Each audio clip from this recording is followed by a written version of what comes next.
नहीं पहुंचे, सबसे ज्यादा राज इस कांग्रेस ने किया था। गांव के और शहर के बीच में दूरी इसलिए पैदा हो गई कि गांव के जो छोटे छोटे कुटीर उद्योग चलते थे, उन कुटीर उद्योगों को बंद करने का काम कांग्रेस ने किया। बड़े बड़े उद्योग लगाने का काम किया, उनको मुफ्त जमीन देने का काम किया, उनको छूट देने का काम किया। उन्होंने बड़े बड़े कारखाने तो लगा दिए, लेकिन वो कारखाने सिर्फ खाने के लिए लगाए और उनको बंद कर दिया। अगर मेरे गांव के कुटीर उद्योग चलते तो मेरे गांव का व्यक्ति कमजोर नहीं होता, आर्थिक स्थिति में कमजोर नहीं आता। ये सारी बातें मैं आपको इसलिए निवेदन करना चाहता हूं मेरे भाई और बहनों कि 2014 के बाद गरीब कल्याण की योजनाओं से लेकर के देश के विकास से लेकर के देश की सीमाओं को सुरक्षित करने से और भारत का दुनिया में मान और सम्मान बढ़ाने का काम देश के यशस्वी प्रधानमंत्री नरेंद्र मोदी जी ने किया है। आपने देखा होगा 2014 से पहले आतंकवादी आते थे और तो छोड़िए सैनिकों के सिर काट करके ले जाते थे। लेकिन मैं आपसे पूछना चाहता हूं 2014 के बाद कोई आतंकवादी आया क्या? अरे कोई आतंकवादी आया क्या? और आया तो अंदर घुस के मारने का काम किया कि नहीं किया? अरे बताइए किया कि नहीं किया? अंदर घुस करके मारने का काम किया। सेनाएं कहती थी हमारे हाथ बंधे हुए हैं। देश के यशस्वी प्रधानमंत्री नरेंद्र मोदी जी ने कहा कि अगर उधर से गोली आए तो इधर से गोला तान देना, आपकी छूट है, पूरी तरह से छूट है। अगर आपकी तरफ कोई उंगली करे तो हाथ काटने का काम करना। देश के यशस्वी प्रधानमंत्री नरेंद्र मोदी जी ने सेना को खुला छोड़ा। मित्रों, ये हमेशा कांग्रेस ने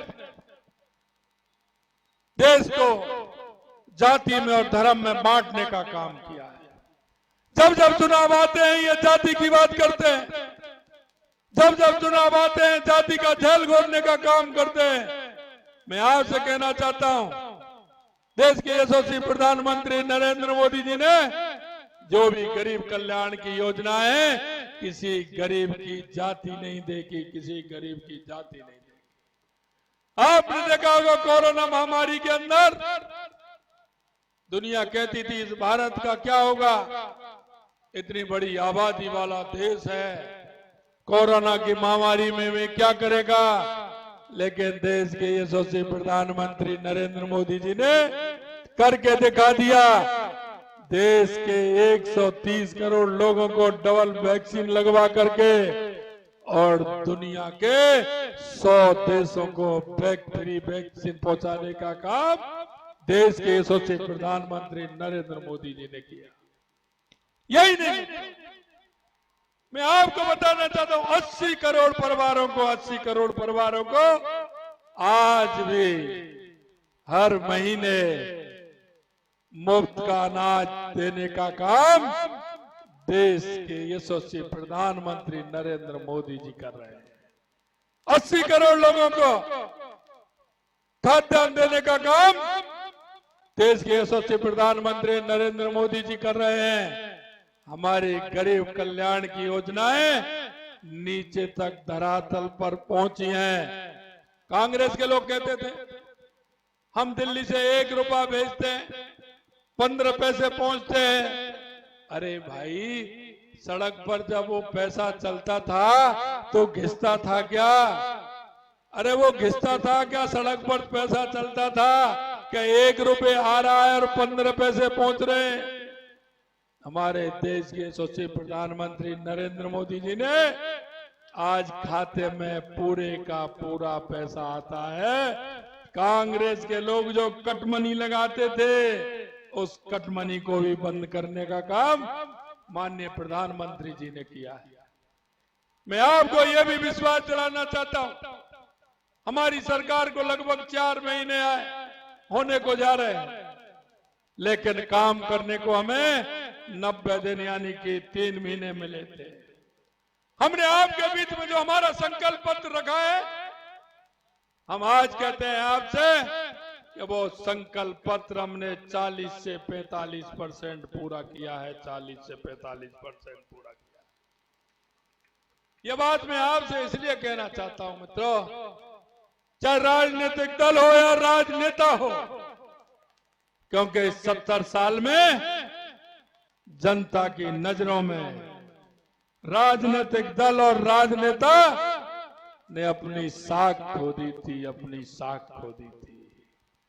जनता के बीच में राजनीतिक दल जाते थे, जनता कहती थी ये तो झूठ बोलने वाले हैं, झूठ बोल करके चले जाते हैं। कोई राजनेता जाता था, उस पर भी अविश्वास करते थे।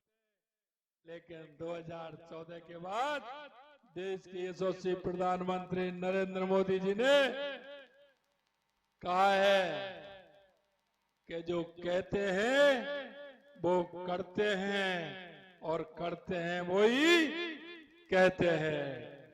मैं आपसे कहना चाहता हूं मित्रों, सपने नहीं हकीकत बुनते हैं, इसीलिए तो लोग मोदी को चुनते हैं, इसीलिए तो लोग मोदी को चुनते हैं। और मैं यही बात आपसे कहना चाहता हूं, जब हम भारतीय जनता पार्टी हमारे आपके बीच में चुनाव के बीच में आई, तो हमारा संकल्प पत्र लेकर के हम हमारे बीच में आए थे। और जब संकल्प पत्र आपके बीच में हम लेकर के आए थे, तो हमने कहा कि हम एक एक वादे को पूरा करेंगे। और इसीलिए मैं आपसे कहना चाहता हूं कि हमने 45% हमारे वादे को हमने 3 महीने के अंदर पूरा करने का काम किया है। हमने आपसे कहा था कि जो कुछ किसानों के हमारे युवा बच्चे हैं जो पेपर देने का काम कर रहे हैं, आपने देखा किसान हमारा कितने कहीं से पैसा लाता है, हमारे बच्चों को पढ़ाने का काम करता है, ट्यूशन कराता है, कोचिंग कराता है, हॉस्टल में रखता है, मकान दिला करके रखता है।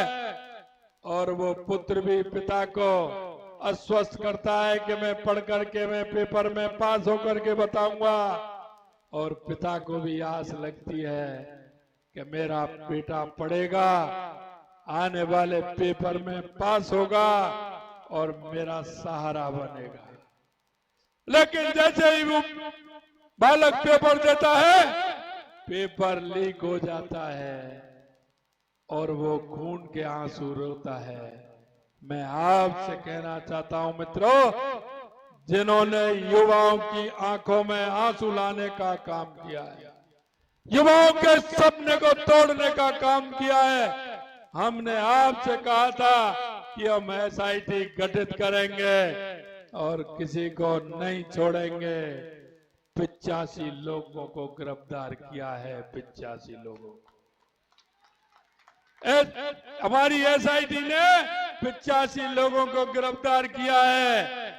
अरे ये तो वो लोग हैं जिन्होंने नकल की थी, नकल का पेपर खरीदा था, उनसे सौदा किया था।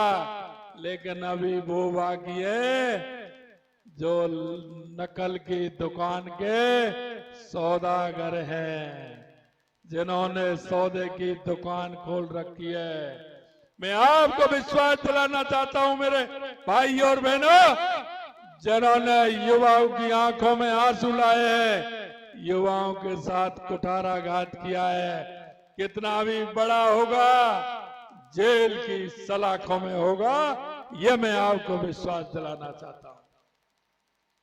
अरे राजस्थान के अंदर यह शक्ति और भक्ति की धरती है, शांति की धरती है, लेकिन आए दिन आते थे गैंगस्टर, आते थे किसी व्यापारी को धमका के चले जाते थे, कहीं किसी पर गोली चला के चले जाते थे, कहीं मर्डर करके चले जाते थे। हमने देखा कि ये किस तरह से कैसे हम विरोध में थे, हमने ज्ञापन भी दिया, हमने आंदोलन भी किया, लेकिन उनको पता था कि हरियाणा में भी बीजेपी की सरकार थी, उत्तर प्रदेश के अंदर भी बीजेपी की सरकार थी, मध्य प्रदेश के अंदर बीजेपी की सरकार थी, गुजरात के अंदर भी बीजेपी की सरकार थी, राजस्थान में कांग्रेस की सरकार थी। तो उन राज्यों में तो उनका बस नहीं चलता था गुंडों का। वो राजस्थान में शरण स्थली बनाते थे, हमारे व्यापारी को धमकाते थे और चौथ वसूली करते थे, जेलों से सिंडिकेट चलाने का काम करते थे। हमने कहा कि अब ये राजस्थान बदल गया, यहाँ भी भारतीय जनता पार्टी की सरकार आ गई, किसी गैंगस्टर को घुसने नहीं दिया जाएगा, और गलती से अगर राजस्थान के अंदर आ गया तो वापस नहीं जा सकता, वापस नहीं जा सकता। हमने एंटी गैंगस्टर फोर्स बना करके, आप देख रहे हैं किसी व्यापारी को कोई धमकी तो नहीं मिल रही है, कहीं इस तरह की घटनाएं तो नहीं हो रही है, क्योंकि हमने आपसे वायदा किया था, आपसे वायदा किया था। मैं कहना चाहता हूं यही एसआईटी पहले थी, ये एसओजी पहले भी थी।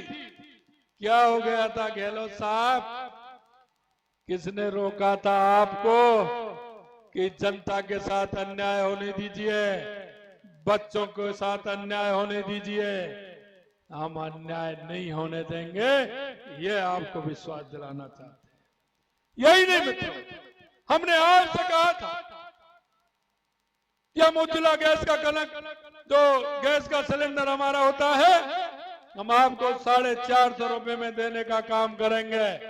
हमारी 15 दिसंबर को सरकार बनी थी, 25 दिसंबर की कैबिनेट थी, हमने उसमें फैसला लिया और 1 जनवरी से 73 लाख बहनों को 450 रुपए में सिलेंडर देने का काम हमारी सरकार ने किया है। हमने आपसे भी वायदा किया था, किसानों से हमने वायदा किया था कि हमारी सरकार राजस्थान के अंदर आएगी तो हम सम्मान निधि बढ़ाने का भी काम करेंगे। हमने वो काम भी किया। 6000 रुपए हमारे यशस्वी प्रधानमंत्री जी किसानों को सम्मान निधि देने का काम करते हैं। हमने पहली कैबिनेट में प्रस्ताव लेकर के पहली किस्त 2000 रुपए की 6000 से बढ़ा करके 2000 और दे करके 8000 करने का काम हमारी राजस्थान की सरकार ने किया। यही नहीं, हमने किसान की एमएसपी बढ़ाने की बात के लिए कही थी कि गेहूं पर हम किसान की एमएसपी बढ़ाएंगे 2275 से 125 रुपए बढ़ा करके किसानों को गेहूं की एमएसपी 2400 रुपए करने का काम हमारी सरकार ने किया है। हमारे सामाजिक सुरक्षा पेंशन जो हमारे बुजुर्गों को, हमारी बुजुर्ग माता बहनों को मिलती है, दिव्यांगों को मिलती है, उसको भी हमने बढ़ाने का काम किया है। 1000 रुपए मिलती थी, हमने 1150 रुपए करने का काम हमारी सरकार ने किया है। ये भी मैं आपसे कहना चाहता हूं। आपने देखा होगा राजस्थान के अंदर डीजल पेट्रोल महंगा भी था, असंतुलन भी था, जिले से जिले में कई रुपए का अंतर था। 1 रुपए 35 पैसे से लेकर के 4.5 और 5 रुपए का राजस्थान के अंदर अंतर था। हमने उस अंतर को भी कम किया और हमने 3.5 रुपए से लेकर के 7.5 रुपए तक पेट्रोल कम करने का काम किया और 3.5 रुपए से लेकर के 6.5 रुपए तक, 6 रुपए 28 पैसे तक हमने डीजल पर दाम कम करने का काम किया है। मित्रों, मैं कहना चाहता हूं पहली बार इतनी बड़ी संख्या में डीजल और पेट्रोल पर पैसा कम हुआ है और राजस्थान के अंदर सभी जिलों में जो असंतुलन था उसको भी संतुलन करने का काम हमारी सरकार ने किया है। मित्रों, मैं आपसे यही कहना चाहता हूं, हमने आपसे वादा किया कि राजस्थान के हमारे 21 जिले हैं, हमारी ईआरसीपी की योजना जो हमारे इस पूर्वी राजस्थान के लिए बहुत आवश्यक थी, इस कांग्रेस सरकार ने उसको अटका रखा था, क्योंकि इससे पहले कांग्रेस की सरकार मध्य प्रदेश के अंदर थी, यहां थी। मैं कहना चाहता हूं, इनकी भी मध्य प्रदेश के अंदर कांग्रेस की सरकार थी। गहलोत साहब ने कमलनाथ को पत्र लिखा, कमलनाथ ने उतना कोर्ट में ले गया कि मैं ये ईआरसीपी को मंजूर नहीं करूंगा। कोर्ट में ले गया, केंद्र को पत्र लिख दिया कि मैं सहमत नहीं हूं। अरे भाई, तुम्हारी राजस्थान में भी कांग्रेस की, मध्य प्रदेश में भी कांग्रेस की, तो फिर समझौता क्यों नहीं कर रहे हो आप? लेकिन क्यों? इनकी नीयत कभी सही नहीं रही, नीयत सही नहीं रही, ना इनकी नीति ठीक है ना नीयत ठीक है।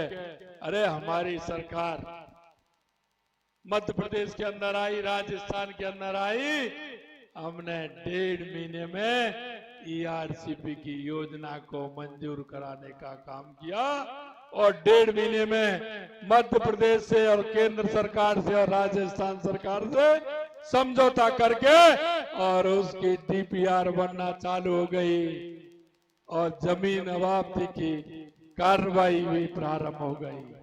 21 जिलों को पानी मिलेगा, उससे आपके अलवर जिले को भी पानी मिलेगा, अलवर जिले को भी पानी मिलेगा, आपके थाना गाजी को भी पानी मिलेगा। मैं आपसे ये निवेदन करना चाहता हूं, कांग्रेस ने ईआरसीपी को अटकाने का, लटकाने का, भटकाने का काम किया। पिछले 5 साल में हर जब भी बजट आया है, कांग्रेस ने ईआरसीपी का नाम लिया है। विधानसभा के अंदर कम से कम 25 बार इन्होंने नाम लिया है कि ईआरसीपी को हम करेंगे, लेकिन करने का काम नहीं किया, सिर्फ अटकाने का काम किया। देश के यशस्वी प्रधानमंत्री नरेंद्र मोदी जी के नेतृत्व में ईआरसीपी की योजना मंजूर हो गई। उद्घाटन भी आपके सामने होगा और शिलान्यास भी आपके सामने होगा और उद्घाटन भी आपके सामने होगा, यह मैं आपको विश्वास दिलाना चाहता हूं। हमारा शेखावाटी का एरिया, यमुना का समझौते का काम हमारे सीकर, झुंझुनू और चूरू का 4 दशक से चल रहा था, लेकिन कांग्रेस ने उसमें एक कदम नहीं बढ़ाया और हमने यमुना जल समझौता भी किया है। चूरू और झुंझुनू और सीकर को भी उसके माध्यम से पानी मिलने वाला है। इसलिए मैं कहना चाहता हूं मित्रों, देश के यशस्वी प्रधानमंत्री नरेंद्र मोदी जी के नेतृत्व में हमारी केंद्र की सरकार और हमारे राजस्थान की सरकार डबल इंजन के रूप में काम करती है, डबल इंजन के रूप में काम करती है। मैं आपसे कहना चाहता हूं, आप में से इस दिल्ली मुंबई हाईवे पर कौन कौन गए, जरा हाथ खड़ा करिए। गए ना उस रोड पर, हाईवे पर गए ना आप बताइए कैसा लगता है आपको, कैसा आनंद आता है? चलते ही जब लगता है हम कहाँ गए। अगर अब बाहर देख लेंगे साइडों में जो रेस्ट एरिया है, वहां और जाना, वहां रेस्ट एरिया में देखना क्या क्या सुविधाएं दी है। 25 साल और 30 साल तक के लिए बनाया है। कितने ट्रक यहाँ खड़े हो सकते हैं, उनको अलग अलग ढाबे वाले, डॉक्टर की अलग, हॉस्पिटल अलग उसमें बनाया गया है। बच्चों के खेलने के लिए पार्क उसमें है। आप अगर ड्राइविंग करें, परेशान हो जाएं, तो खाना खाने को भी मिलेगा, सोने को बढ़िया कमरे मिलेंगे, और अगर कोई घटना दुर्घटना हो जाए तो उसमें ऑपरेशन थिएटर भी है, उसमें इमरजेंसी के लिए भी है, और अगर ज्यादा दिक्कत आए तो हेलीपैड भी उसमें बनाए गए हैं। अगर किसी को शिफ्ट करना करे तो हेलीकॉप्टर से शिफ्ट भी कर सकते हैं। इतना बड़ा काम हाईवे का देश के विकास में हुआ है। मैं आपसे यही कहना चाहता हूं, क्योंकि जो माननीय यशस्वी प्रधानमंत्री नरेंद्र मोदी जी कहते हैं वो करके दिखाते हैं। मैं आपको यही विश्वास दिलाता हूं कि राजस्थान की सरकार ने जो आपके बीच में एक एक वायदा किया है, हर वायदे को हमारी सरकार पूरा करेगी, हर वायदे को पूरा करेगी। मित्रों, मुझे पता है आपने 2014 में 25 सीट दी थी, 2019 में भी 25 सीट दी है और अब की बार भी 25 सीट देने का काम करेंगे। लेकिन अब की बार एक अंतर होगा कि एक भी बूथ ऐसा नहीं होगा जहां कमल का फूल नहीं खिलेगा। हर बूथ पर हमें कमल का फूल खिलाना है और हर लोकसभा को 5 लाख से ज्यादा वोटों से जिताना है, 5 लाख वोटों से ज्यादा जिताना है। इस काम को करोगे ना? करेंगे तो हाथ खड़े करो। इस काम को करोगे ना? करोगे ना? हर बूथ पर कमल खिलाओगे ना? एक दौसा लोकसभा से एक खिला हुआ फूल माननीय मोदी जी को भेंट करोगे ना? तो हाथ खड़े करिए दोनों। अरे ये पंजे मत दिखाइए, पंजे ने तो इस देश को कर दिया गंजा। आप बनाइए हनुमान जी की मुष्टिका और जोर से बोलिए, भारत माता की, भारत माता की, भारत माता की। जय जय श्री राम, जय जय श्री राम।